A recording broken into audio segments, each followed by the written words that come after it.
Okay, so it's 10:02. We have a few more participants still joining, but we'll get started in the interest of time. So thank you to everyone for joining us for our second CanSSOC webinar. For those of you who were on the first webinar, we went through a good overview of what the CanSSOC project is. Today, we're going to take a bit of time and dive into a few of the things that we've been working on in a bit more detail. Before we dive into the presentation, a few logistical points. So similar to our last webinar, questions can be answered in the text box that you see in the bottom of your screen. You can ask questions throughout the presentation, but we're going to save all of the questions to the end and answer them then. We have put a lot of different content into the presentation, so we will have to keep it at a reasonably high level.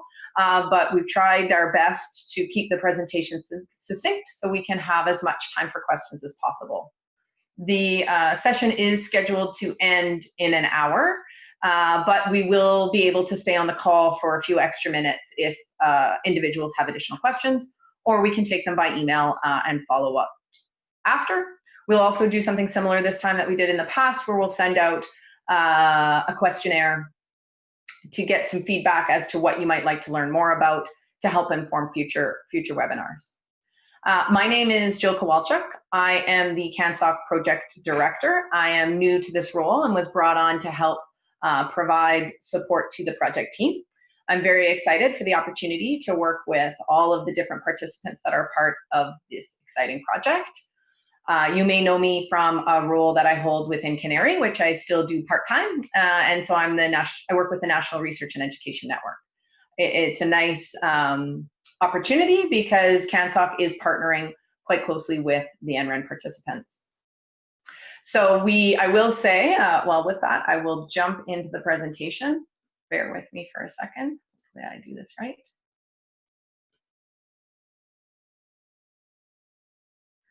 I'll ask my panelists to jump in if that did not work. So before I go in, pass it off to the members of the project team who are going to dive into more detail associated with some of the content in the architectures that we're looking at on the project, I did just want to spend a couple of minutes reiterating kind of what CanSSOC is and what our goals and objectives are. I won't go through all of the content we had in the last webinar, but it is archived on our website, so you can visit the CanSSOC.ca website to look at that webinar as well as see the slides. We will do something similar after this presentation so you can see both the slides as well as the content. So today I'm excited that we will have members of the project team present and provide additional details on some of the technologies we're looking at for the project. In addition to the project team members that you see, they're working very closely with a network of individuals as part of the project. So you'll hear from representatives based at the University of Toronto and at McGill, but as you can see, we have 6 partner institutions that came together to help guide and provide input to this proof of concept. In addition to the institutions, we're also working closely with some representatives from the National Research and Education Network, which includes 12 provincial and territorial organizations, as well as Canary as the federal partner. In terms of CanSSOC, I mentioned the goals. Really what we're doing, looking to do inside CanSSOC is enable institutions to do what they need to do. We're not here to get in the way or initially replace existing technologies. We're looking to develop something that respects the distributed nature of Canada and the needs of the institutions and partners. We really want to provide a baseline for cybersecurity for all institutions in Canada, or for those that have substantial mature cybersecurity programs, we want to look for ways to augment the substantial existing investments and leverage what has already been done inside your institutions. Really, we're looking to maximize cost and, minimize cost and maximize our investments. And we're looking at, as part of this, we are looking to partner with a wide range of organizations that have other initiatives and expertise in this area. So I've mentioned a few times the National Research and Education Network is one of those. We're working with Canary on the Joint Security Project to look at ways in which we can work together to maximize our investments. And as I noted, we're really not looking to replace existing investments or technologies that you have inside your institutions as part of the project. So in terms of our presentation today, we have a number of different speakers. I've already introduced myself. If you attended the last webinar, the acting project director at the time was Isaac Straley. Isaac is still on the project. He is the CISO for the project, as well as being the CISO at the University of Toronto. He is on the call today in case we have any questions or want to get his input. We also have David Auclair, information security architect, who's based at the University of Toronto.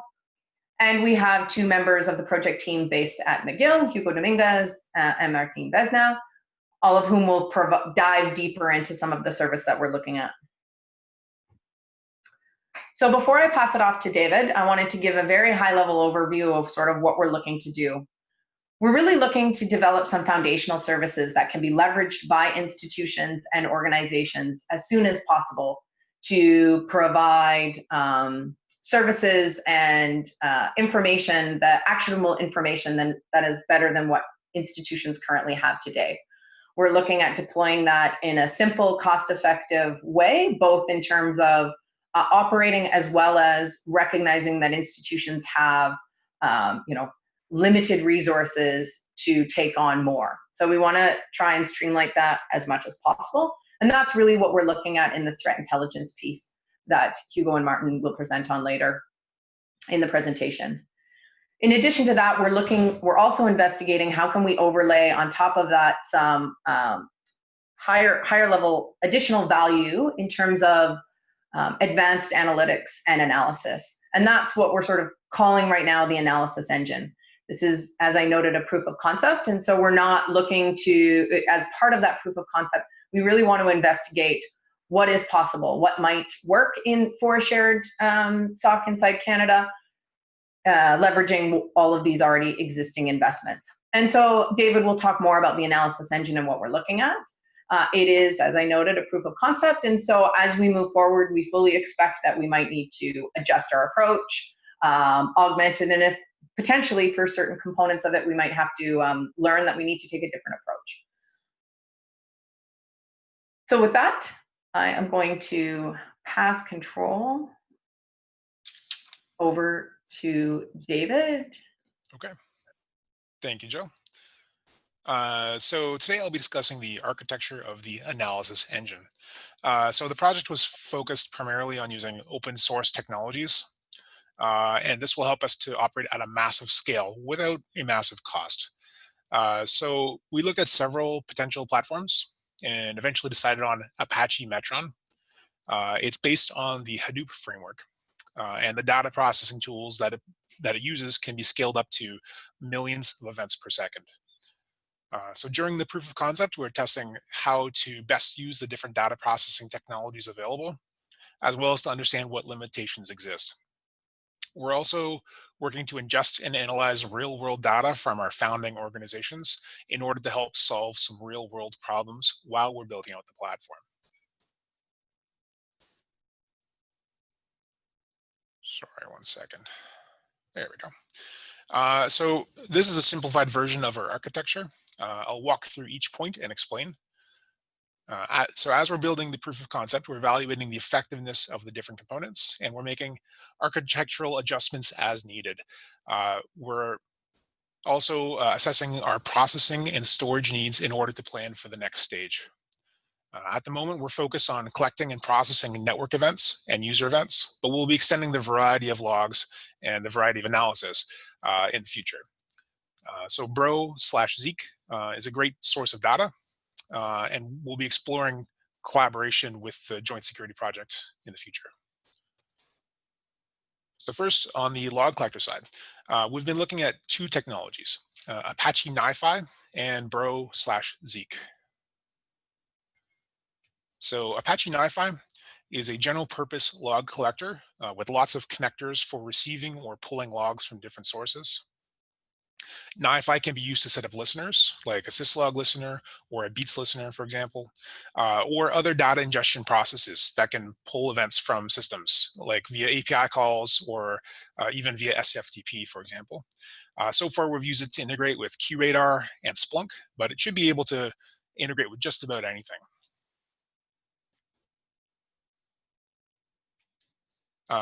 Bro, also known as Zeek, the project has officially been renamed, is a great source of network events. Essentially, it records details about all the network activity it sees, um, such as network flows, DNS requests, HTTP requests, and TLS tunnels. Once we've analyzed this data, we'll be able to detect attacks, compromised systems, malware payloads, botnets, and more. It's also great data for the SOC analysts to be able to trace back through time and determine how and when an incident began.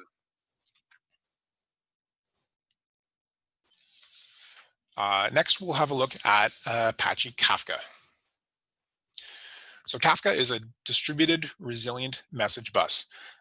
Events are pushed onto the message bus by producers and retrieved by consumers. Processing systems can also both read and write events, either through something like data transformation. So this is how Metron handles parsing and enrichment, for example, or through analysis. So this is how we handle alert generation. So it buffers and persists data to ensure that no data is lost in the event that a consumer is temporarily unavailable or unable to keep up. So if there's a burst of events, it'll allow the consumers to catch up. Kafka divides the data flows into topics so that each data flow has its own queue. Each topic has an access control list applied so that only a specific log collector can write to specific topics. Each log flow, and there may be several log flows from a single log collector, so each log flow gets its own topic. This helps us manage parsing complexity. So for example, we can direct a log flow containing Palo Alto logs to a Palo Alto parser, rather than having a giant parser attempting to parse all logs. Next is Storm. Storm is a distributed data stream processing platform. So Metron uses Storm for several processing stages, including parsing and normalization, enrichment, as well as writing to both Elasticsearch and HDFS. So here we can see Metron's enrichment topology in Storm. So it adds additional details to each record as they flow through, including things like GeoIP and autonomous system number. It can also add details from threat intel, which may indicate if this is a known attack or attacker.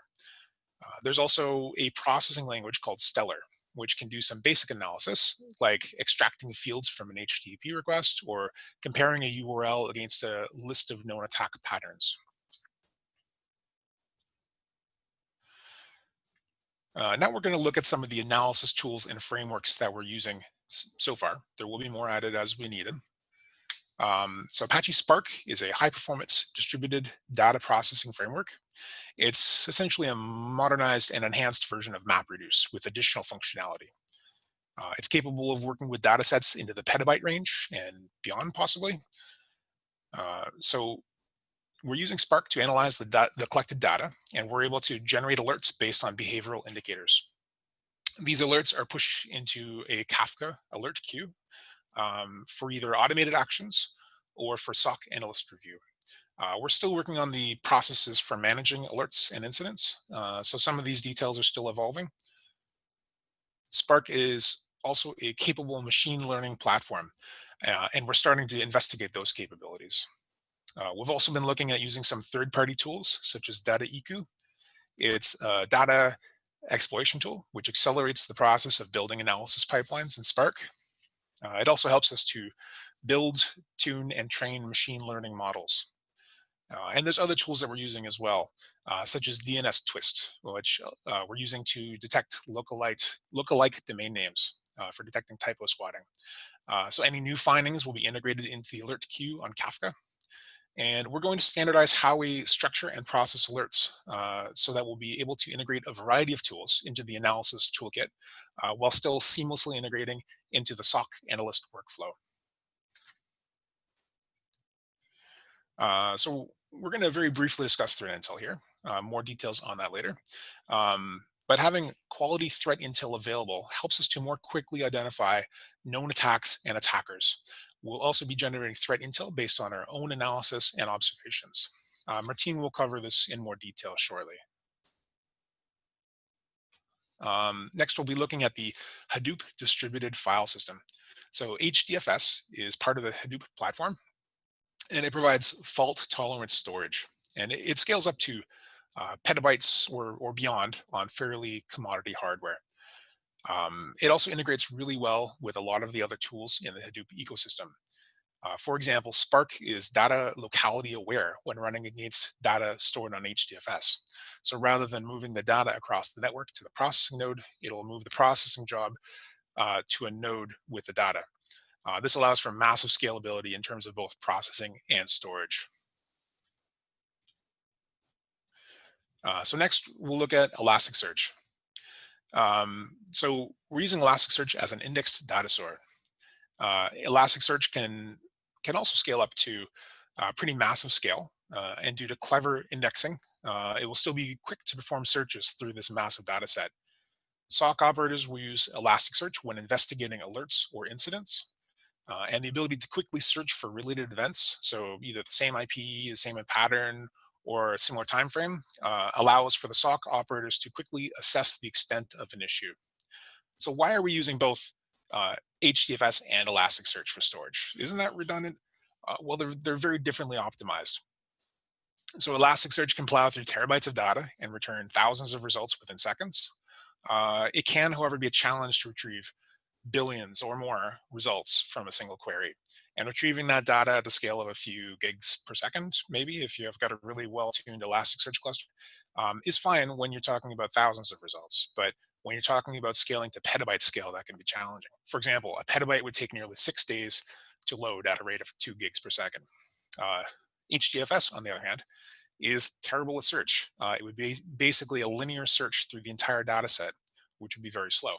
However, it's very good at reading and writing bulk data. So for example, if we've got 8 disks per node, we could reasonably expect 2 gigs per second per node. So with a 100 gig cluster, we could be looking at something like 200 gigs per second overall, and more as we scale up the number of nodes. And with the data locality of Spark, that scalability can actually extend into the thousands of nodes range. That's it for me. Hugo, on to you. Thanks, David. I will pass over control to Hugo and Martin. Go for it. So on the threat intelligence platform, basically we're talking about threat intelligence as an architecture, but really what we're going to focus on today is more on the threat hunting.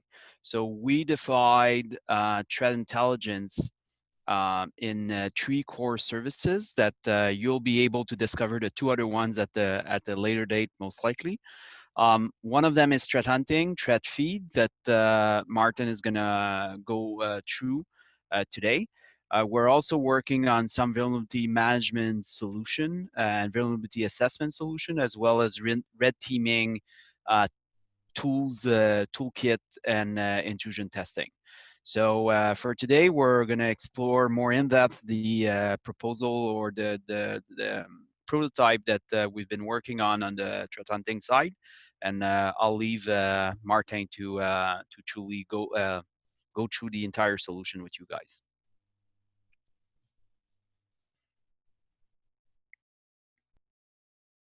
Okay, thank you, Hugo. So for threat hunting, we have developed the Threat Intelligence Collaboration Platform. So the Threat Intelligence Collaboration Platform is meant to be the answer to one question. How can we efficiently collaborate? So what we want to do is to allow for very diverse organizations to work together. We want it to be automated, so in order to minimize human intervention, and we want it to be easy. We've got 2 challenges. The first one is, how do we manage the threat intelligence? And the second one is, how do we make it actionable? Because having threat intelligence and not having it actionable is kind of, there's no point. We have developed a platform that's based on two major components.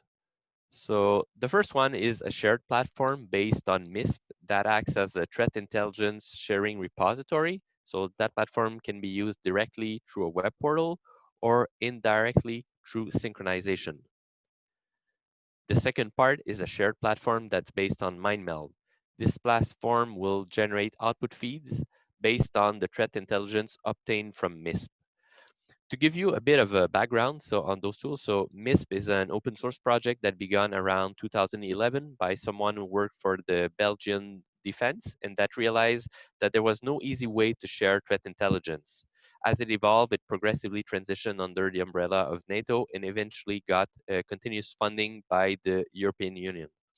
There are over 3,000 instances of MISP worldwide, and it's gaining traction because it fulfills a need.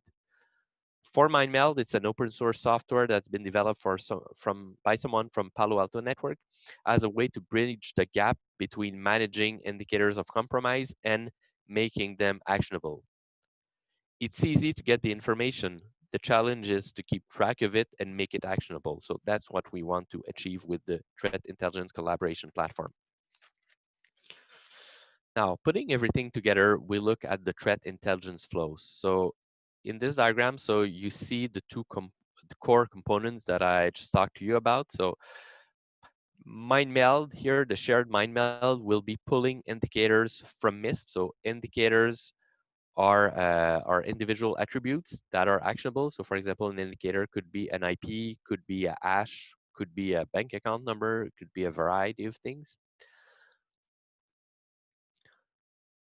So our share MISP will benefit from the CanSSOC analysis. So within CanSSOC, they will be doing some artificial intelligence, some machine learning. They are developing use cases. CanSSOC will have analysts working. So all of this will be generating events. Those events will be entered into the shared MISP in order to be able to benefit everyone participating within the CanSSOC framework. The CanSSOC participants will also be generating events within their environment. So CanSSOC will benefit from the diversity of the participants. So any events, any incident that happen within the individual participants, CanSSOC wants to know, and we want them to enter them into our shared MISP in order after that, so that we can share them back with everyone.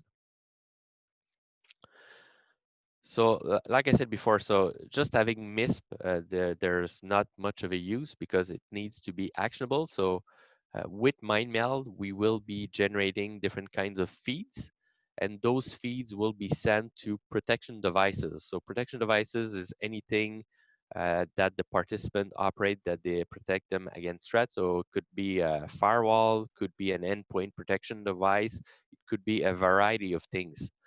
So from MindMeld, we will be producing different kind of feeds that are tailored to the protection devices that are in use by our participants. So we go from threat intelligence information to something that is automatically actionable.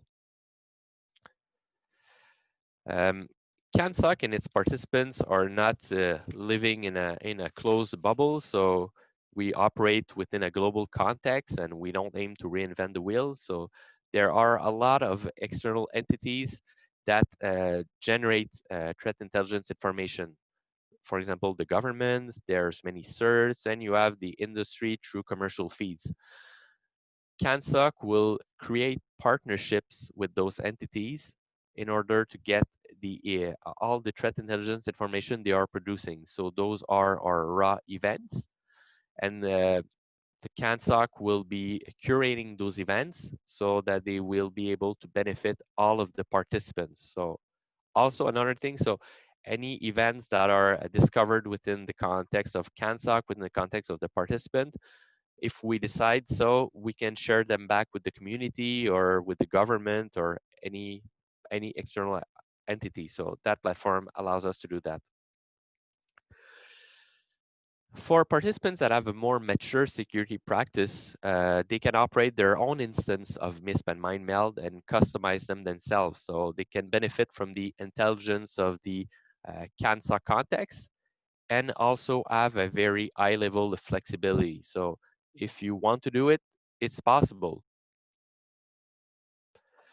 And one last thing for the threat intelligence flow, for participants that already have relationship with external entities, so it's possible to keep those relationships. But for sure, we want to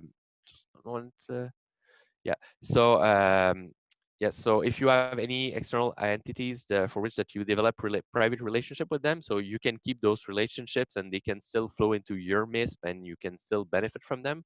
But the goal of CanSSOC is to develop partnerships with as many relevant external entities as possible so that they can benefit everyone. So if you have external entities, you can tell us, and ideally we can develop a relationship so that everyone can benefit.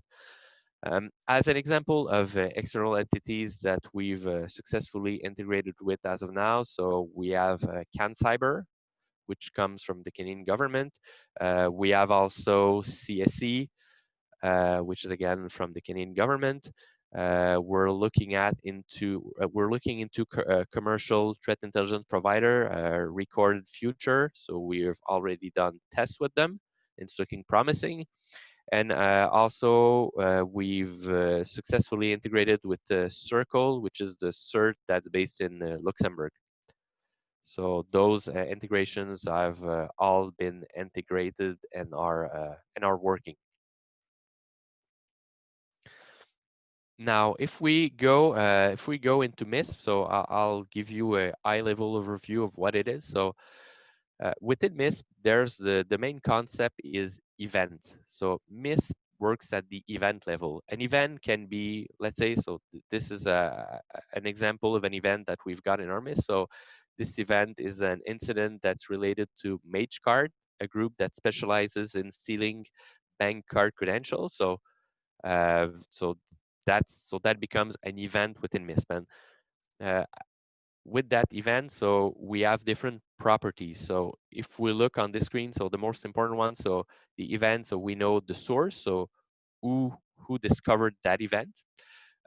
We have a unique ID that's generated. So unique ID becomes extremely important within the MISP context because you can have multiple MISP entities that synchronize together, and there could be situations where a same event would already exist in an entity. So we need to have a unique ID.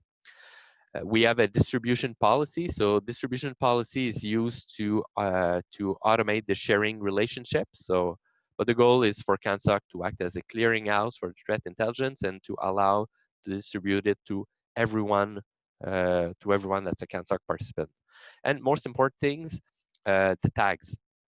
We're developing a tagging scheme that CanSSOC will be using to enrich the events that it gathers. The tags will be really a key feature that will be driving the threat intelligence flow.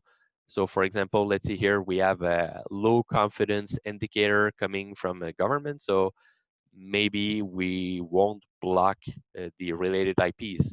But if it's a high confidence indicators, then maybe we will be blocking them. So that's what the tags are for. So the threat intel analyst will be assigning tags according to our tagging scheme. So for that event, so this event had 3 attributes. So the attributes are your indicators of compromise. So they could be anything. It could be an email, a hash, bank account number, an IP, like really anything. So in this case, so we see we have one IP, one domain and IP, and we also have a file name and hash for this incident. So those attributes would flow into MindMeld and would potentially, if they meet our filters or criterias, they would end up in feeds that drive protection devices. For our last tool, MindMeld. So MindMeld, like I said, so we'll be using it to sift through all the threat intelligence indicators and massage the data to make it actionable for our protection devices. So in MindMeld, so there's a concept. So you have miners. So miners are the green circles that we see on the left of the screen.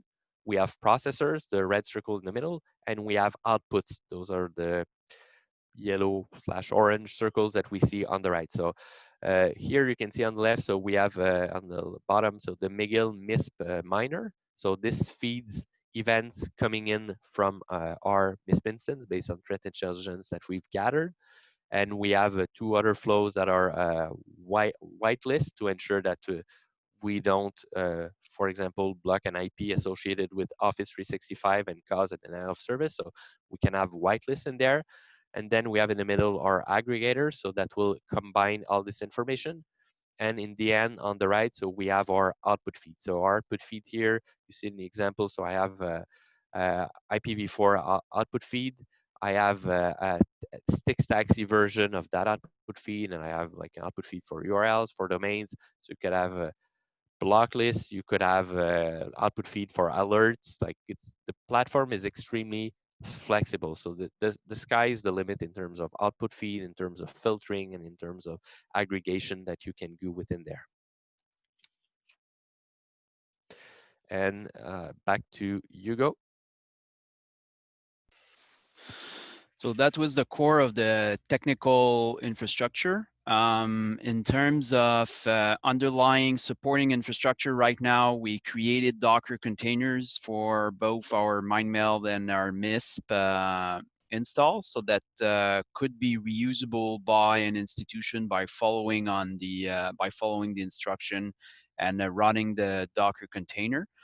We plan for the production CanSSOC infrastructure to run on OpenShift, which will also have build books that could be reused for an institution that wants to deploy a Docker, not a Docker, but a MISP or a MindMeld container.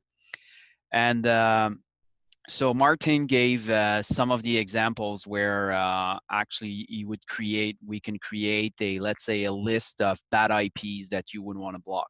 So one of the target is to publish these lists and then to create, so each institution can create consume that data and then integrate it directly inside their devices. So it could be your SIM if you want to be alerted.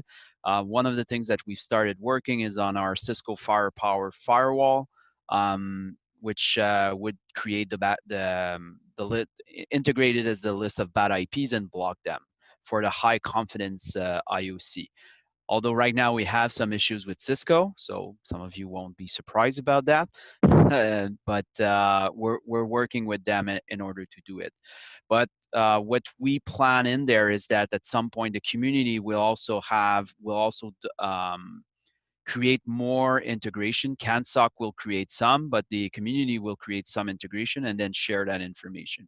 So we could envision for the same list of IPs to be integrated with the Windows firewalls deployed through a GPO. Therefore, you would have all of your hosts being protected. There are numerous integration that could be done. Basically, the goal is to create that high confidence type of data that you can get and then integrate that with almost no time within your protection strategy. So that closes it for the infrastructure for threat feed and threat intel, and I'll pass back the mic to Jill. Thanks, Hugo. Thanks, and thanks to David and Martin for the presentation. So we have a few questions that have come in. I know a couple of the easier questions were provided via text. Please use the question and answer box. It's a little bit easier for us to see. So with that, we'll just dive in. So first question, David, we'll pass this one to you. Are you looking to use Kafka as a central bus where all other clusters would attach and work towards event discovery? So kind of yes and kind of no. There has been a discussion about virtual centers of excellence. So other organizations volunteering time and resources to participate in the CanSSOC initiative. But that said, we do consider the data private. So without additional agreements in place, there's no way to share that data. So we will have to work out the fine print of that, but maybe. I'm not sure that answers your question exactly, but. Great, thanks. Next question. So Martin, for you, considering that MindMeld can collect IOC, what is the additional advantage of ingesting feeds from MISP to MindMeld? Yeah, okay, so you could use MindMeld as a standalone product just to operate based on feeds, okay? That can work. But for us, like our target is really to ensure that we can share all the information, and MISP is really good with that. So we want to get, instead of getting the information directly into MindMeld, we want to get everything into MISP because it allows for the sharing back to everyone. And MindMeld is not as flexible. So MISP is a much more mature product. MISP has a nice GUI. You can easily work with the event in the GUI. MindMeld is much more primitive. You have less control, and it's a tool that can be a bit difficult for like if you want day-to-day use. It's not a tool that's as user friendly, but for sharing, like MISP is really a better platform. Hope that answers your question. Thanks, Martin. The next question is, does CanSSOC work partner with Cuccio? So I'll take this one. Yeah, we are working with Cuccio in the context of, as we noted earlier, there are 6 institutional partners. All of them are obviously members of CanSSOC. A few of the members of the steering committee, 3 in fact, are on the Cuccio board. So we have direct lines of communication there. And also a number of our technical advisory committee participate on the SIG, and there is a standing item there. As we sort of noted earlier, we're really, as we move forward in the coming months, looking for more opportunities to directly work with a wide range of partners to see how we can integrate what we're doing with other existing initiatives and services. So next question. I believe this question is for Martin, but Martin and Hugo can fight over it. Any thoughts to using privacy preservation data mining, zero knowledge proof for threat sharing?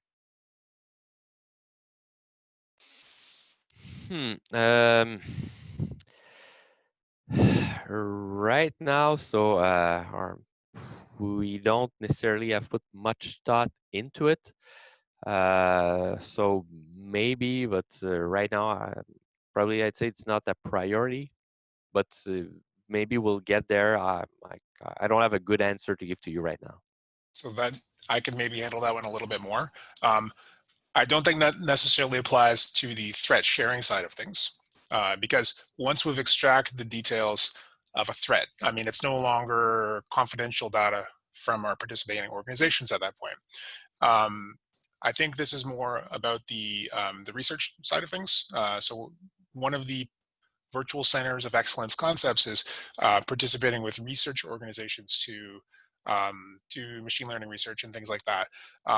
So it's something that we've looked at, but we haven't really investigated much more than that at this point. But generating research data sets using privacy preserving de-anonymization, things like that. It's something that we've looked at, but only just started to look at. Great, we can add it to the list, the lengthy list of things to continue to look at. So I'm going to go to the next question. So are you talking to CCTX? So I'll take this one. The answer is yes. We've had a couple of conversations with CCTX. As Martin mentioned, there are sort of few different sources of intelligence that we've already engaged with to look at how can we integrate that, and how, what value does that provide in addition to testing out the infrastructure. And so as we move forward over the next few months in the proof of concept, what we're really going to look to do is what are the key pieces of intelligence that we want to integrate into our feed that we can share with all of the institutions that are interested in coming on board, and how can we work as an organization, as a collective, to simplify this process. We really want to achieve something where, you know, if CanSSOC has hundreds, hopefully, of higher ed institutions participating, every single institution doesn't have to go out and figure out which feed and sign agreements. And so we have not figured that out, but it is on the list of things that we're figuring out. So the next question, and Hugo, I will pass this one to you. Any plans to include provincial instance such as CERT/AQ in Quebec? Yep, we're not close to any of the provincial instances. Mainly when we started, our main focus was creating the infrastructure itself that could then be used to do a common share. In looking at the partners that we were looking at, it was a mix of I would say pre-existing opportunity we had in taking contact with them, as well as determining which one had I would say compliant, not a compliant, but a compatible infrastructure with us.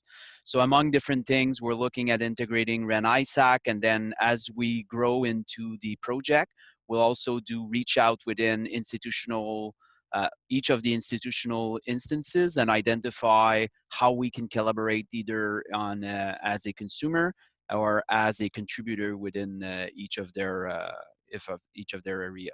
Again, that depends on their willingness as well to be part of and sharing the information.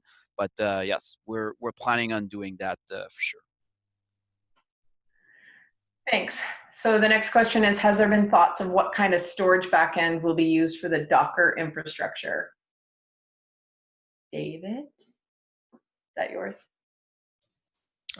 Possibly Martin, unless they're talking about the kind of big data backend. The Docker is more on Martin's side. Martin? So Todd, so right now, so we are running it on a Docker infrastructure that's been installed internally on our servers. So we're looking at different options. One of them is that like maybe McGill could be hosting it. Another option, we will be deploying an OpenShift infrastructure. So we're looking at this as a possibility, and we've also looked at using like a cloud instance to a cloud environment. So whether it be like just VMs or use a cloud container environment to host the threat intelligence platform. But right now, so we haven't officially decided on the final option. So those are all possibilities that are on the table. But as of now, it's an internal McGill infrastructure for the proof of concept. Absolutely. And a number of those sort of pieces are still not yet worked out. So, you know, as we mentioned, the advantage of the proof of concept is that we have sort of an opportunity to try things out, see where we get to, learn from that, and then continue to move forward. And so I am seeing a few questions that sort of fit into that category. And so we're looking at potentially parking those, and maybe we'll have a follow-up webinar once we have a few more of those questions answered to be able to provide those. So I'll pass the next question over to Hugo around, you suggested deploying things like firewall policies directly to endpoints if the org has network firewalls. Can you explain this a little bit? I think there was a bit of confusion. Well, I think 3 use cases where, although you have a network firewall, you may want to push local policies. One of them is if someone do a misconfiguration on your firewall and then suddenly you have too much of an open network. So that's a second set that you could have. The second is some people don't have network firewalls, although we're not a lot of them left. But I would say mainly where we saw the value was like, let's say you have someone that is working in different places. that can be a low cost. Let's say they're remote, they're working from the hotel, they're traveling. So that's a low cost version of a protection that you can have. So we're not saying that that should be your biggest interest, but in the overall I would say integration that you would want, it could be something. If you have a different firewall or a different local IPS, you may not see value in such an integration, and we're not saying that's what we would do, but that's an example that you could even implement, even if you don't want to implement it into your network firewall. Great, thanks. So next question was, what's the time frame for making this available to interested institutions? So what we're looking at, and we've sort of described two of the pieces that we are looking at, and there are other bits and pieces that we are in the process of investigating further. So what we're looking at is trying to develop a staged plan. So an opportunity to provide value to institutions who are interested as soon as possible. And so that is most certainly in the threat hunting piece that Martin and Hugo presented on, is what we would expect to sort of be available for institutions to take advantage of sooner rather than later. I will say we're not ready to nail down an exact date, but end of quarter Q1 or beginning of Q2 of next year is roughly what we're targeting to be able to achieve. We're also looking at sort of as we've talked about, where CanSSOC is really a proof of concept. And so we're looking at kind of transitioning from a proof of concept to a pilot. So in the pilot, it would be more production ready, but not fully production ready. And so looking for institutions that might be interested to come on board and take advantage and try out some of the services that we're investigating and provide more feedback and input as we learn and grow. In terms of some of the analysis engine piece, that is a bit further down the road as we have more investigation to determine how this will work with a larger number of institutions. How can we scale it out? What is some of the infrastructure pieces we need? This is part of why we're not going to answer all of your infrastructure and questions at this point in time. So I hope that answers that question.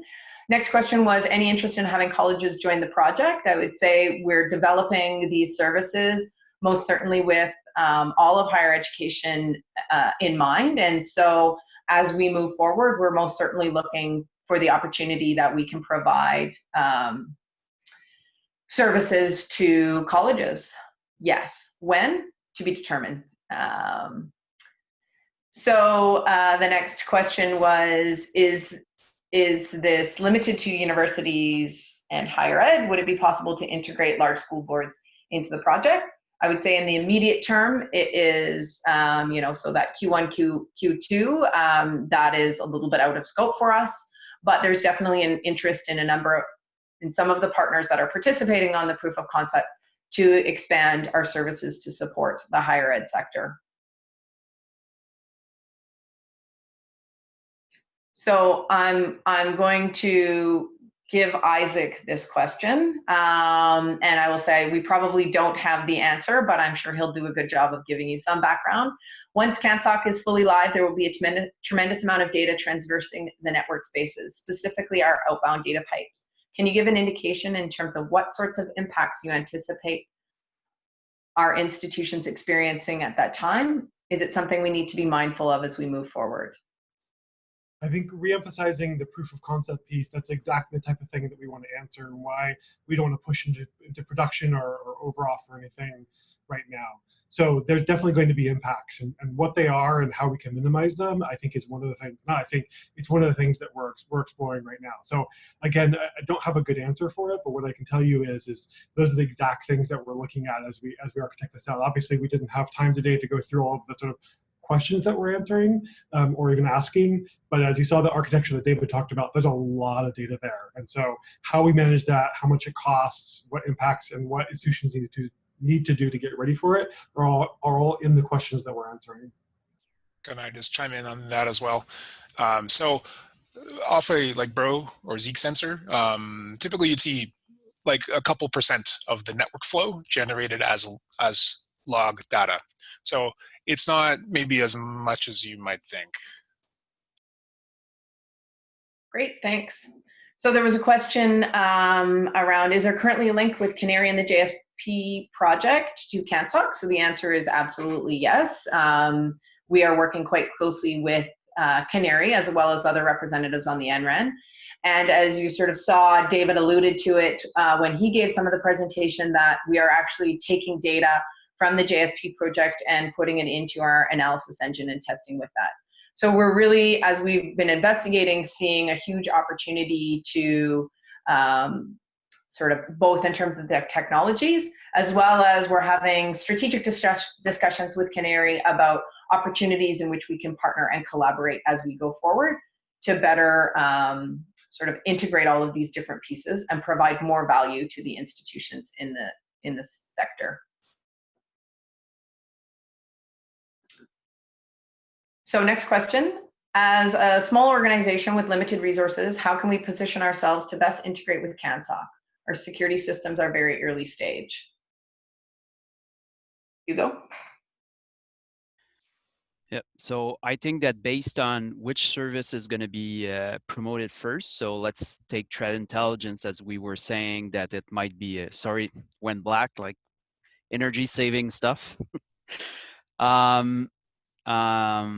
Basically, threat intelligence, if you're not very mature, one of the things that you will probably be leveraging initially would be the consumption of the threat feed.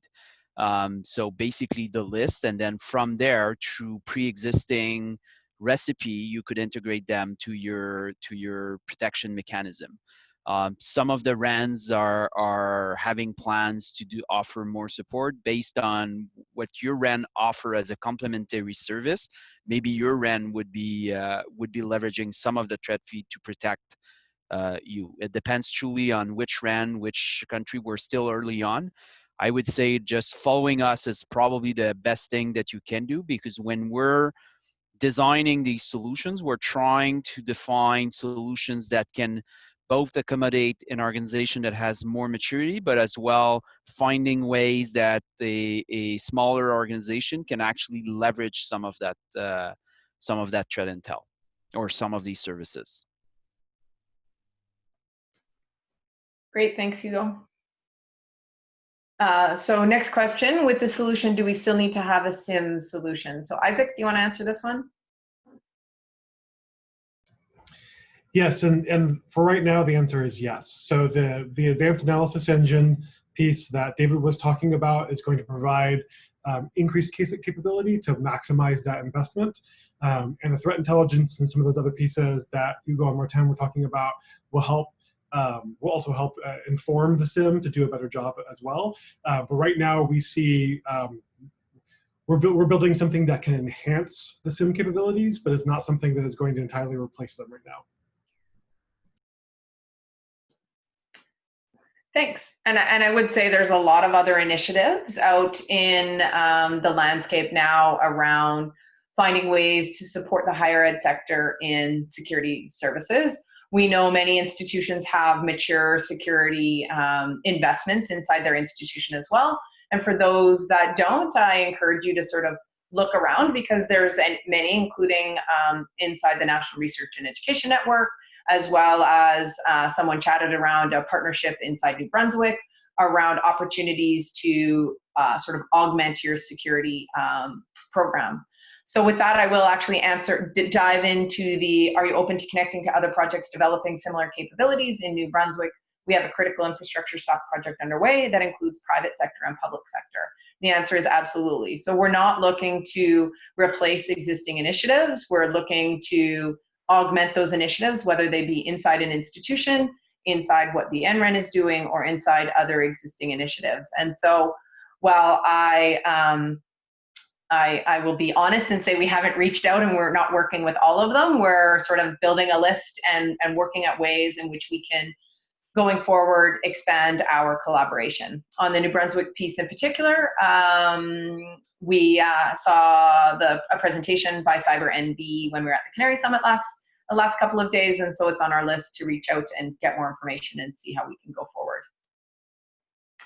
So next question I'll pass to David. Can we use the solution for real-time monitoring, or is it more for investigation post-incident? So we hope to receive real-time logs, and the SOC analysts and the analysis platforms would do real-time investigation of events. So yes, real time, but also we may have some capabilities to assist you with incident response after the fact as well.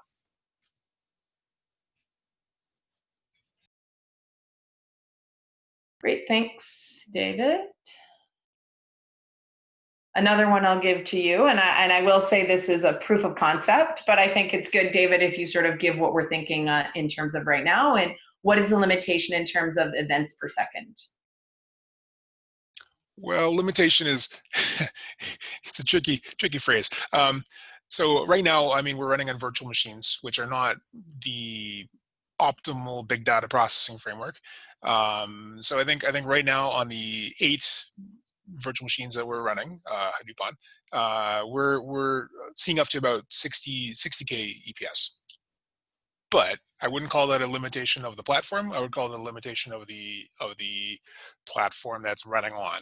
I think all of the components have been demonstrated up to 1 million events per second and beyond. And I think that certainly with more appropriately scaled and sized hardware, we can hit those marks as well. Thanks. So another question, does participation in the Canary JSP help us be ready for CanSSOC? And the answer is absolutely yes. The more things you can do to improve your security platform will help you overall. We've had a lot of discussions at our technical advisory committee level around the value of sort of some of the data that is coming out of that. And so it will most certainly give institutions, particularly those without sort of a substantial security program, good insight into what is happening on your network. And it also sets you up to sort of understand how to collaborate with your peers and partners across the country.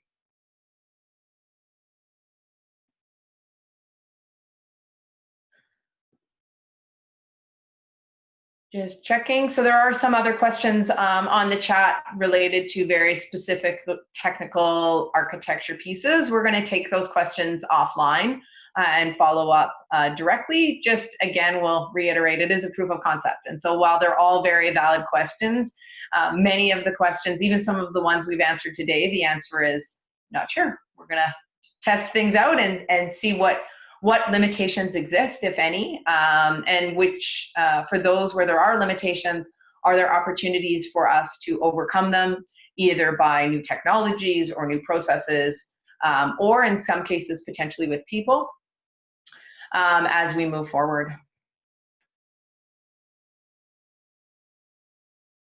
So I'll give another minute and see if there are any other questions before I thank all of our participation. Okay, so I think thank you to everyone for joining us. We will archive the presentation and put it up on our website, CanSSOC.ca. We will also send out a notice to all of the participants, all of you who've attended the seminar, with a quick survey on gathering more information about what you might like to hear from next, so we can better prepare.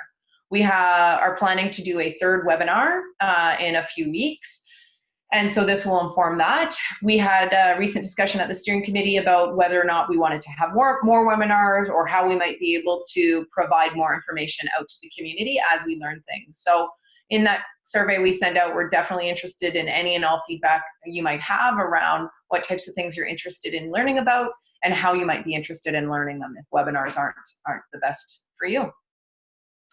So with that, I will thank all of my panelists as well, and hope everyone has a wonderful Friday and a good weekend. Thank you. Thank you.